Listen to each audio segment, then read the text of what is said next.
ஒருவன் தன்னோட புகழ்ச்சிக்கு எந்த எல்லைக்கு போவான் அப்படிங்கிற ஒரு சைக்கோ கதையை தான் நம்ம பார்க்க போகிறோம். அந்த சைக்கோ கதையால், அந்த சைக்கோ நடந்த அந்த சம்பவத்தால் பல உயிர்கள் போனது சம்பவம் மிக மிக பரபரப்பு எழுத்தியது அன்று. அந்த சம்பவம் எந்த சம்பவம் தான், அதற்கான காரணங்களும் சமீபத்தில் வெளியான வீடியோ வைரல் அதனுடைய பின்னணி அதிர்ச்சி ஏற்படுத்துகிறது. அதை மட்டும் அந்த காணொலியில் பார்க்க போகிறோம். அனைவருக்கும் வணக்கம். விழித்தமிழா சேனலை சப்ஸ்கிரைப் செய்து ஆதரவளியுங்கள்.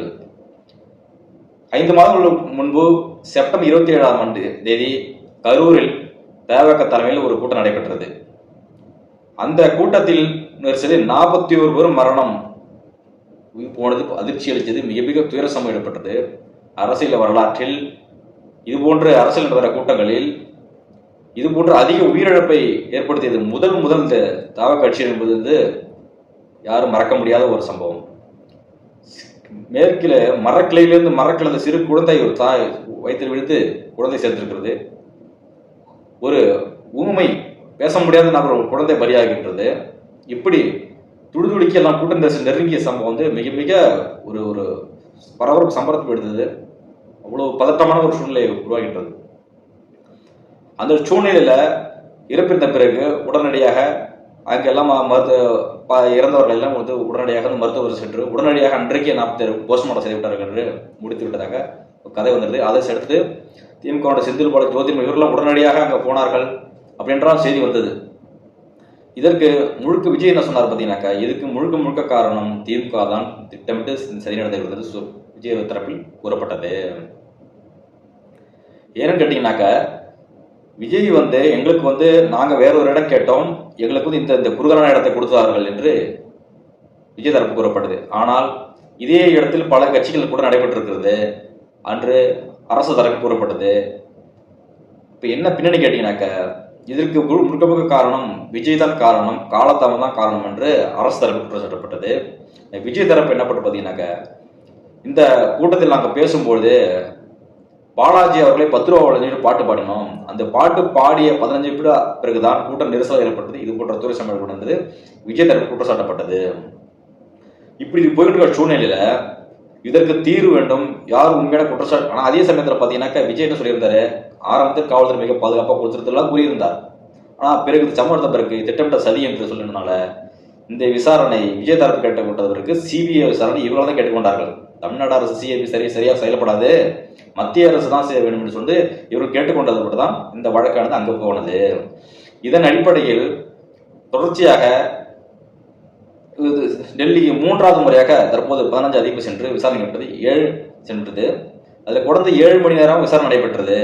7 மணி விசாரணையில் சிபிஐ தரப்புல இருந்து என்ன அப்படின்னா, தற்போது சில கேள்விகள்னாக்க விஜய் தரப்பில் கேள்விப்பட்டது, இன்னைக்கு இந்த காட்சிகள் படத்துக்காக இந்த ஷூட்டிங் எடுக்கப்பட்டதா அப்படின்னு செய்தி வருகிறது.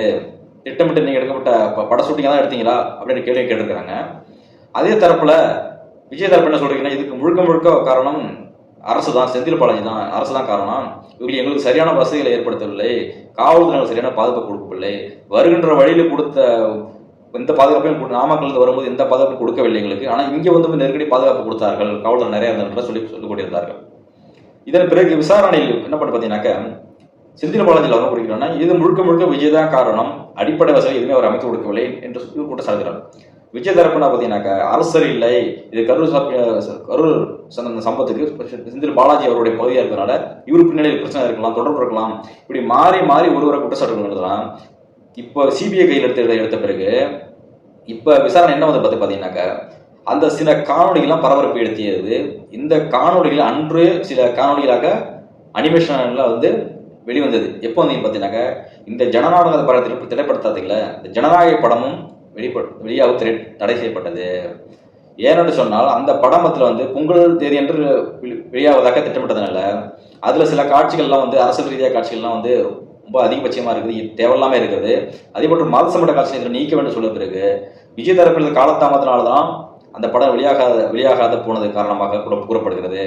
அவங்க நாங்கள் தமிழ்நாட்டில் உள்ள சிபிஎஸ் சென்சார் ப்ரொடக்ஷனை பார்த்துக்கிறோம் என்று சொன்ன பிறகு இங்கே முடியாதுனாக்க நீங்கள் மேல்முறையீடுக்கு நீங்கள் டெல்லிக்கு போகலான்னு சொன்ன பிறகு அவங்க சொன்னாங்க, நான் மேல்முறையீடுக்கு டெல்லிக்கு போகலாம், ஆனால் இங்கே பிரச்சனையை தீர்த்துக்கூடாதா தமிழ்நாட்டிலே சொல்லி சொன்னார்கள். ஆனால் முற்றிலுமாக இந்த படம் வெளியாத காரணம் இவர் சொன்ன அந்த தேவையற்ற காட்சி நீக்காததும் இவருடைய காலதாமதம் ஒரு மிகப்பெரிய காரணமாக இருந்திருக்குது.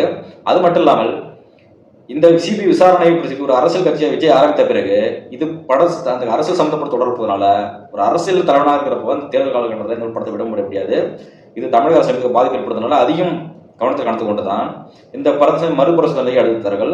மறுபரிசோதனை சோதனை என்று பார்த்தீங்கன்னாக்க அந்த சென்சாருடைய சோதனைக்கூடிய ஒரு உடல்நல குறைவு காரணமாக தள்ளி வைக்கப்பட்டது. அந்த சம்பளம் நீங்க பார்த்துருப்பீங்க. இந்த சமயத்துல இப்ப இந்த காணொலி பார்த்தீங்கன்னாக்க ஒரு அதிர்ச்சிகரமாக சில கேமராக்கள் வீடியோக்கள்லாம் ஷூட்டிங் செய்த போன்ற வீடியோ வந்தது. இது குறித்து அன்றே நக்கீரன் கோபால் அவர்கள் ஒரு எனக்கு சம்பந்தப்பட்ட எனக்கு கிடைத்த தகவல்படி நக்கீரன் கூறுகிறார், அங்கே சில அதிக கேமராக்கெல்லாம் கட்சி கேமராலாம் பயன்படுத்தப்பட்டது, ஆகிய பல கோணத்தில் எடுக்கப்பட்டது எனக்கு செய்தி வந்திருக்கிறது என்றெல்லாம் அவர் கூறினார். அது உறுதியாக இப்ப நம்ப வேண்டிய சூழ்நிலைக்கு வந்திருக்கிறது. இதைத்தானே இது சிபிஐ அதிகாரிகள் கேட்டிருக்கிறார்கள். நீங்கள் ஷூட்டிங் எடுக்கப்பட்ட நோக்கத்தில் தான் கேமராலாம் கிட்டத்தட்ட காட்சி தெரிகிறது என்றுதான். இதன் அடிப்படையில் தான் விஜய் அவர்கள் டெல்லி சென்று விசாரணைக்கு வந்தபோது இன்னும் பெரிய பாராட்டு மடலை விட்டு பெரிய கிண்ண சாதனை விட்டு பெரிய மட்டும் தான் பல பேர்களை கொன்று குவித்து காரணமாக இருந்த ஒருவன் சில சிபிஐ சென்று விட்டு வரும்போது கையாசத்து பெருமை கூட கையாசி கொண்டு வருகிறார். அதுல என்ன பெருமை இருக்கு தெரியல, பெரும் உலக சாதனைப்படுத்தலோட இது ஆதவற்ற பெருமையா சொல்கிறார். நீங்க ரோடு தமிழ்நாட்டில் தரமாட்ட சொன்னீங்க, நாங்கள் இப்போ டெல்லியில பண்றோம் பாருங்க அப்படின்ற ஒரு ஆரவாரத்தையும், எதற்காக இந்த ஆரவாரம் கொஞ்சம் கூட மனசு உறுத்தாமல் உலக இந்த என்ன சாதிச்சுட்டாரு அப்படி? நீ போனது விசாரணைக்கு, துயர சம்பவத்து விசாரணைக்கு போன, இல்ல அங்க நடந்த உள்பூத்து பிரச்சனை போட்டு அடிச்சு அடியில எதுவும் வெளியே தெரியக்கூடாது, ரொம்ப சிரிப்பு விட்டு எனக்கு ஒன்றும் நடக்கல அப்படிங்கிற தைரியத்துல வெளியே எதுவும் நடக்காத மாதிரி இல்ல சரியான நடந்தது, எந்த அழுத்தம் இல்லைங்கிற மாதிரி வெளியே காட்டிக்கிறதாக கையாசி சிரித்தம் கொடுத்த வெளியே வந்தீங்களா? இப்ப என்ன சொல்ல போறீங்க?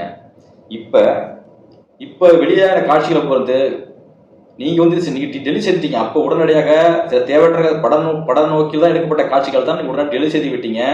அப்பயே உங்க படம் வெளியே வரும்போது பாத்தீங்கன்னா அந்த காட்சிகள் இல்லாதனால தான் அனிமேஷன்ல சில காட்சிகள் வெளியிட்டீங்க. அந்த காட்சிகள்லாம் பாத்தீங்கன்னா இப்ப ரெக்கவர் பண்ணி சிபி எடுத்த பிறகுதான் தெரிகிறது நீங்க திட்டமிட்டு எடுக்கப்பட்டதாக தெரிகிறது. ஒரு புகழ்ச்சி எல்லையில் இத்தனை ஆண்டுகளும் தன் புகழ்ச்சி இருந்தவன் ஒரு மனுஷன் அந்த புகழ்ச்சி என்ன வேணா எந்த எல்லைக்கு வேணாலும் போவாங்கிறது எடுத்துக்காட்டுதான் விஜயின் சைக்க தோணத்தானதான் அந்த பல பேர் காரணம். அவ்வளவு பேர் கூட்டம் கூடுதலுக்கு காரணம் விஜய் என்ற ஒற்றை நடிகரை பார்ப்பதற்காகத்தான். இதை சரியான திட்டமிடாது இவருக்கு முதன்மை காரணமாக ஒப்புக்கொள்ள வேண்டும். ஆனால் இந்த சிவரை மறைக்குவதற்கு எல்லோருமே பழியை போட்டுக் கொண்டு தப்பித்துக் கொள்ள முடியாது. ஒரு நாள் குற்றம் செய்தவன் நகப்படுவான் என்பதற்குத்தான் இது சரியான நேரத்தில் மாட்டிருக்கிறார். இந்த ஆதாரங்கள்லாம் என்ன சொன்னீங்க? கரூர் பாலாஜி என்ன கொடுக்குறாரு, நீங்க குற்றச்சாட்டுக்கு என்ன பண்ணிருக்கீங்க? கரூர் செந்தில் பாலாஜி தான் முற்றிய காரணம் சொல்றீங்க. அவர் தரப்பு என்ன சொல்லிருக்காரு? செந்தில் பாலாஜி என்ன சொல்லிருக்காரு? அவர் கூறியதாவது கரூர் கூட்ட நெரிசல் 41 பலியான சம்பவம் இது திட்டமிட்டு நடைபெற்றிருக்கிறது, செந்தில் பாலாஜி சதி தொடர்பு இருப்பதாக குற்றம் சாட்டுகிறது. கரூரில் பாட்டிலுக்கு 10 ரூபாய் என செந்தில் பாலாஜி விமர்சித்து பாடிய பிறகுதான் இது போல கூட்டம் ஏற்பட்டது. திருச்சியிலிருந்து நாமக்கல் வரும் எங்கும் தாக்குதல் விஜயை போலீசார் பாதுகாப்பாக அழைத்து வரவில்லை. கரூர் மற்றும் விஜயை போலீசார் மிகவும் பாதுகாப்பு கூட்டம் நடைபெற்ற இடத்தில் அழைத்து சென்றனர். கரூர் சம்பவத்துல அந்த இடத்துல மட்டும் விஜய் பாதுகாப்பாக அழைத்து சென்றனர். கூட்டத்தில் ஏற்பட்டு பாதிக்கப்பட்டவர்கள் மருத்துவமனையில் கொண்டு செல்லப்பட்டனர். மாவட்ட ஆட்சி எஸ்பிக்கு முன்னதாக மருத்துவமனை நேரில் சென்றார் செந்தில் பாலாஜி என்று தகவல் குற்றம் சாட்டுகிறது. ஆனால் செந்தில் பாலாஜி என்ன சொல்கிறார்? இதுக்கு முழுக்க விஜய் தான் காரணம், அவர் அடிப்படை வசதி தெரிய கொடுக்காது, அவர் சரியா திட்டமிடாது, அவர் தான் கொடுக்குறாரு. இப்ப எல்லாமே திட்டமிட்டு நம்ம பார்க்கும்போது பாத்தீங்கன்னாக்க இந்த சம்பவத்தில் வீட்டான் காட்சி பார்க்கும்போது இது முழுக்க விஜய் தான் பொறுப்பாகிறது என்பது நம்மளுக்கு தெளிவாகிறது. ஆனால் ஒருவேளை எதிர்கட்சிகள் அதை சாதகமாக பயன்படுத்தி வேற திட்டமிட்டு செஞ்சிருக்கலாம். அது என்பது நிறுவனமானவர்களுக்கு தான் உறுதியாக சொல்ல முடியும். இப்ப நடக்கின்ற சம்பவங்களை பார்க்கும்போது கண்டிப்பாக விஜய் இதுக்கு தான் முக்கியமான ஒரு நபராக இருக்கிறார் இந்த சம்பவம் நடந்திருக்கிறது. ஆனா இவ்வளவு ஒரு குற்றச்சம்பவம் நடந்திருக்கிறது கொஞ்சம் கூட மன வருத்தம் இல்லாம பாதிக்கப்பட்ட வீட்டுக்கு சென்று அவர்களை ஆறுதல் தெரிவிக்காமல் பணியூருக்கு வரவழைச்சு அவர்களுக்கு கையில் எடுத்து காலை விழுந்து சன்மானம் பேசி பணத்தை ஒரு பணத்தை கொடுத்து இல்லை காம்பரேஷன் பண்ணி என்ன சிபிஐ வழக்கு எதிராக திரும்பி கூடாதுன்ற இப்படிலாம் செய்த நபர் அரசியலுக்கு வருவதற்காக என்னென்ன வேலைகள்லாம் பண்றாரு பாத்துங்க. அரசியலுக்கு வருவதற்கு முன்பே இவ்வளோ ஒரு திட்டமிட்ட பல கோணத்துல குறுக்கு வழியில யோசிக்கிறது விஜய் அவர்கள். அரசியலுக்கு வந்தால் என்ன செய்வார் என்பது உதாரணமாக இருக்கிறது. ஏன்னு கேட்டுங்க, இது வந்து அவ்வளோ சுலபமாக யாரும் கடந்து போயிட முடியாது. சமீபத்தில் பாருங்க, தேர்தல் கணிப்பெல்லாம் அவருக்கு சாதகமாக போட்டுக்கொண்டு அவர் தான் முன்னிலை காட்டிக்கொண்டு இருக்கிறது. விஜய்க்கு எல்லா மீடியாக்கள்லாம் அவர் தான் மாஸ் செய்திகளை காட்டி கொடுறாங்க. விஜய் தான் மாசு, அவர் தான் அடுத்த முதலமைச்சர், இப்படிலாம் பேசி கொண்டிருக்கிறாங்க. தொடர்ச்சியாக அவர் முன்னிறுத்தி கொண்டே நடத்தி கொண்டிருக்கிறார்கள். இந்த சம்பவத்தில் கண்டிப்பாக விரைவில் ஒரு நல்ல செய்தி வரும் கண்டிப்பாக. ஏன்னு சொன்னால் இதுக்கு வந்து இல்லை அப்படி இல்லைனாக்கா என்ன பண்ணோம்னாக்கா, விஜய் மத்திய அரசு பிஜேபியோட இணங்கி போக வேண்டும். அது சொல்லுவார்கள், நாங்கள் தான் கூட்டணி ஒன்று சேரவில்லையே, இப்போ தனித்து போட்டிக்கலாம் சொல்லுவாங்க. தனித்து போட்டிட்டாலும் பல உள் டீலிங்கள் இருக்கிறது, கண்டிப்பாக இருக்கும். இந்த இவ்வளோ ஒரு சம்பவத்துக்கு பிறகு தமிழ்நாட்டில் ஒவ்வொரு கட்சியும் அடிமைப்படுத்தி ஆள நினைக்கிறது மத்திய அரசு பிஜேபி என்பது எல்லோருக்கும் தெரிந்த விடயம். அது ஏதாவது வழியில் தமிழகத்தினுடைய தான் பார்க்கும். அதுக்கு விஜய் கண்டிப்பாக ஒரு சம்பவம் நடந்தது, அவருக்கு சாதகமாக ஆகிவிட்டது. அதனால் அவருக்கு அடிபணிய வேண்டும். வெளியில் என்னதான் சிரித்து கொண்டிருந்தாலும் நீ உள்ளுக்குள்ளே அழுது கொண்டதான் ஒவ்வொரு நாளும் துடித்து கொண்டே இருக்க வேண்டும். உன்னோட அரசு முற்றுப்புள்ளி சரியாக இருக்கும். ஆரம்பத்திலே சீமானவர் சொன்னார், இது பெரிய அகழி, பார்த்து எடுக்கும் ஒவ்வொரு ஸ்டெப்பும் பார்த்து எடுத்துக்கணும்னு சொல்லும்போது, நக்கல் செய்தவன் தான் நீ, நக்கல் செய்தவன் நீ. அப்போ உருவாக்கின்ற அரசியல் எல்லாம் ஒரு கட்டுப்பாடற்ற ஒரு கூட்டத்தை உருவாக்கிறார். மாற்று அரசு சொல்லிட்டு ஒரு ஒழுங்குமுறை இல்லாமல் தன்னுடைய இருக்கிற திருப்பு கழிச்சு வச்சு எப்படியாச்சும் வாக்க பெற்ற அதிகாரத்தை பெற என்ற நினைப்பு தான் குழப்ப கொடுக்கின்ற முட்டு சந்துக்கு வர வேண்டிய நிலைக்கு தள்ளப்பட்டிருக்கிறது. இது ஒரு வரலாறு. உன்னுடைய கூட்டம் இன்னமும் திருந்தவில்லை. உனக்கு தான் உன்னுடைய தவறுகளெல்லாம் முட்டு கொடுத்து கொண்டிருக்கிறது. அதுதான் மிக மிக வெக்கக்கேடாக இருக்கிறது. தற்கூரி கூட்டம் யார் சொல்கிறோம்னா இதுதான் சொல்கிறோம். செய்கிற தவறுகளுக்கெல்லாம் அதை முட்டு கொடுக்கிறார்கள் சொன்னால் மிகப்பெரிய பேராத்தாவனர்களும் உங்களுடைய ஆதரவாளர்களும் மிக மிக பேராபத்தானவர்கள். அது ஒருபோது நல்ல அரசியலை உருவாக்குவதற்கல்ல, ரசிகர் புகழ்ச்சியில் எவன் வந்தாலும் ஆதரிப்பார்கள் இந்த ஒரு கூட்டம் என்பதுதான் எடுத்துக்காட்டாக இருக்கிறது. அந்த சூழ்நிலையில் உங்களுடைய அரசியல் முடிவு போகிறது உறுதி இல்லை. அரசியலுக்கு ஆட்சி ஒரு சில எம்பியில் வெற்றி பெற்றாலுமே அது உருப்படாத தான் போகும் அந்த பகுதி. ஏன்னாக்கா அப்படிப்பட்ட ஒரு தலைவர்களை உருவாக்கிறீங்கன்னா காசு பைய அலையிற கூட்டமாக இருக்குது. ஏன் எல்லாமே பார்த்தீங்கன்னாக்கா, நீ ஒரு காசு பேராசை பிடிச்சவன் அந்த நிலைக்கு உயர்ந்த வந்ததுக்கு காசுன்னு போட்டு எல்லா ரசிகர்களும் போட்டி போட்டு தான் வந்திருக்க.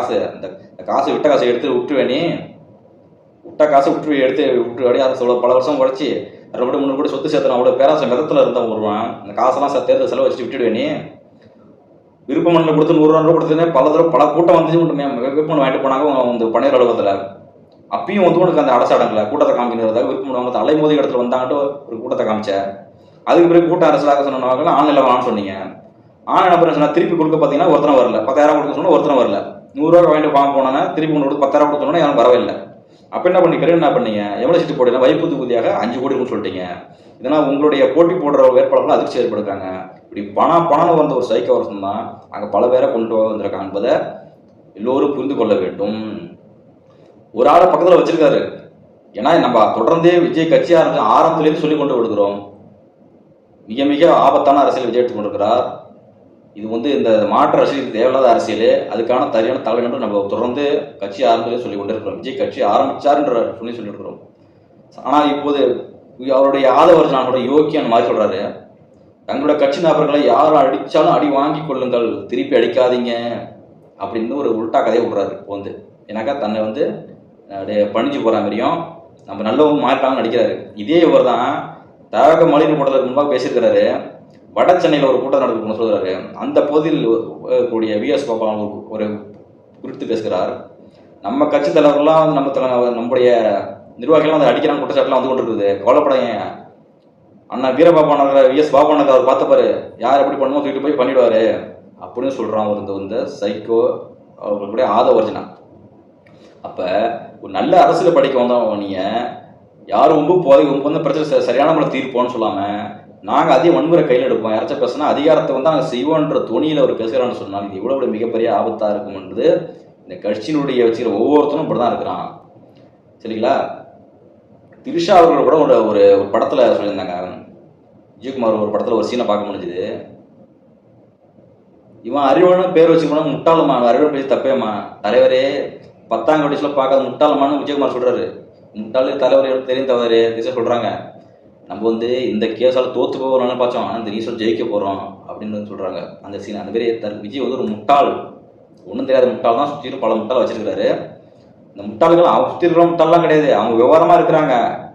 விஜயை வீழ்த்துறதுக்கு அனுப்பப்பட்ட பிஜேபியிலேருந்து சில சம்மந்தப்பட்ட நிர்வாகிகள்லாம் அந்த விஜய் கட்சியில் இருக்கிறாங்க, திமுக தொடர்புடையவர்கள் இருக்கிறாங்க. சுற்றிலும் விஜய் வந்து எந்த கட்சியும் சென்றக்கூடாது, அவருடைய கண்காணிக்க வேண்டும் என்பதை திட்டமிட்டு சரியாக இறக்கியிருக்கிறார்கள். ஏனென்று சொன்னால் விஜய் வந்து விஜய் கட்சி வந்து சப்போஸ் சந்தேகம் எழுந்திருக்கிறது. ஏனென்று சொன்னால் 2021 கமல் எப்படி கட்சி தொடங்கி போட்டிட்டாரோ, திமுக எதிரான வாக்குகளை திசை திருப்பி திமுக வெற்றி பெறுவதற்கு எப்படி உறுதுணையாக இருந்தாரோ, அதே போன்றுதான் தற்போது விஜய் அவர்களையும் வாக்கை பெறுது திமுக வெற்றி பெற வழிவகுப்பதற்காக இறக்கியிருக்காங்க என்ற செய்தி குழப்ப சந்தேகத்தை எழுப்புறது அந்த கட்சியில் எழுப்புகிறதாக வருகிறது. இப்போ விஜய் அவர்கள் போட்டி போடுவதாக ஒரு செய்தி வந்திருக்கிறது. பெரம்பூர் தொகுதி போட்டி போடுறது, அங்கேயும் பார்த்தீங்கன்னாக்கா எந்த சமூகம் அதிகமாக இருக்குது அப்படின்னு பார்த்து தான் இறங்கியிருக்கிறது. அங்கே பார்த்தீங்கன்னாக்கா வன்னியர் சமூகம், நாயுடு சமூகம் 28% இருக்கிறாங்க, வன்னியர் சமூகம் 20% இருக்கிறாங்க, முதலியார் வந்து அங்கே வந்து 7% இருக்கிறாங்க, பறையர் 5% இருக்காங்க, மற்றவங்க 30% இருக்காங்க. அப்போ அதிகபட்சமாக பார்த்தீங்கன்னாக்கா அங்கே நாயுடு மக்கள் அதிகமாக இருக்கிறார்கள் அந்த பகுதியில். இதெல்லாம் திட்டமிட்டு தான் அங்கே போட்டி எடுக்கிறார். டி நகரில் புஷ்யாண்டு போட்டுக்கிறார், வில்லிவாக்கத்தில் ஆதவர்ஜனா போட்டு கொடுக்குறார். யார் போட்டி போடுறீங்க என்பது அரசியல் களத்தில் வந்து சீமாவோட அரசு புரட்சியாளர்கள் எல்லாம் பயங்கரமாக பேசுவாங்க. யார் என்ன பண்ணுறா, எந்தெந்த அரசியல் சரி தப்புங்கிறது வந்து விழாவரே எடுத்து பேசுவாங்க. இந்த ஏரியாவில் தான் ஒருத்தரும் நீங்கள் ஜெயிக்க முடியாது. தமிழ்நாடு ஃபுல்லாக பிரச்சாரங்களில் அடித்து தூள் கலப்புவாங்க நாம் தமிழர் அரசியல் கட்சிக்காரங்க. ஏன்னா அவங்களுடைய செயல்பாடுகள் அப்படி.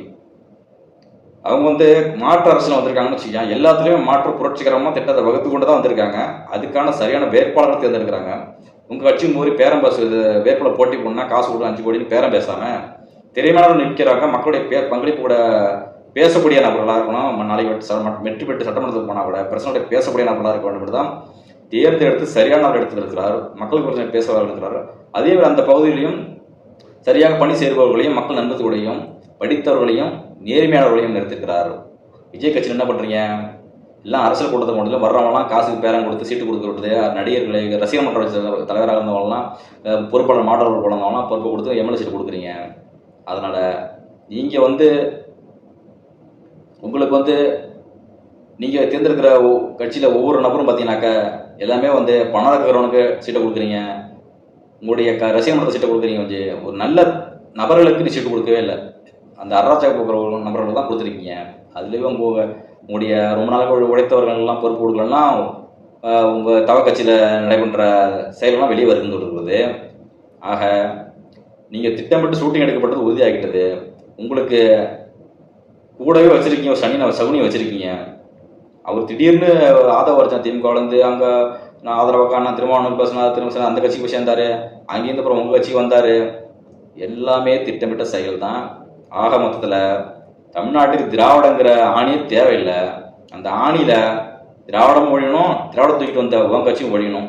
ஏன்னாக்கா நீ அந்த நாட்டுக்கு வந்தால் மிக சாபக்கேடு. ஆக மொத்தம் உன்னையை வந்து இந்த தேர்தலோ பாட கட்டுறதுக்கு ரெடியாக இருக்காப்புல கட்சியை. யாரும் இல்லை, உங்கள் கட்சிகளாலேயோ உன்னோட செயல்களாலேயோ உங்களோட நடைமுறைகளாலேயோ உங்கள் கட்சி அரசியல் முடிவுக்கு வருவது உறுதி என்பதை தான் இந்த காணொலியில் நம்ம புரிந்து கொள்ள வேண்டியிருக்கிறது. நன்றி, வணக்கம்.